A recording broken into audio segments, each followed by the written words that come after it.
Hi hi చెప్పు.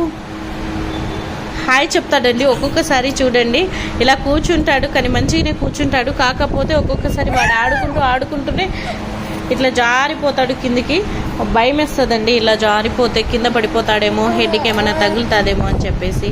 పాకుతున్నాడు కదా, మోకాలతో పాకుతున్నాడు కాబట్టి భయం వేస్తుంది. లేచి నిలబడడానికి ట్రై చేస్తున్నాడు. అలాంటి ఇష్యూస్ ఉంటున్నాయి. సో దానికోసం నేనైతే ఒకటి ఆర్డర్ పెడదాం అనుకుంటున్నా. చూపిస్తాను నేను కూడా మీకు అది.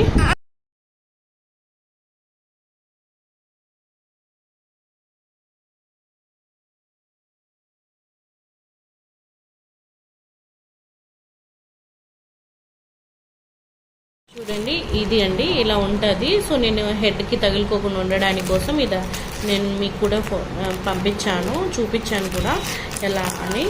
ఆర్డర్ పెట్టాను. ఎందుకోసం అంటే బేబీస్కి చిన్నపిల్లలు కదా, కూర్చునేటప్పుడు లేచేటప్పుడు తగులుతుంది, అట్లా హెడ్కి తగిలితే కష్టం కదా. సో దానికోసం నేను ముందే ప్రికాషన్స్ తీసుకుంటున్నా. చూడండి ఇలా అయితే సపోర్టివ్గా ఉంటుంది. బాగా అయితే సెట్ అయిపోయింది. మా బాబుకి అయితే మంచి కూర్చున్నాడు, ఇంకేం టెన్షన్ ఉండదు. హెడ్కి అయితే ఇంకేం తగలదు. చూడండి బాగుంది కదా ఫ్రెండ్స్. ఇదైతే చాలా యూజ్ఫుల్ అనుకుంటున్నాను నేనైతే. Bye bye. ఇది మీకు కూడా నచ్చినైతే మీరు కూడా మీ ఇంట్లో చిన్న పిల్లలు ఉంటే ఆర్డర్ పెట్టుకోండి. జును, హలో జును బాబు. చూడట్లేదు చూడండి, ఏం ఏడవట్లేదు అసలు. ఉంచుకుంటాడో ఉంచుకోవడం అనుకున్నా కానీ మంచిగానే ఉన్నాడు, ఇంకా టెన్షన్ ఉండదు.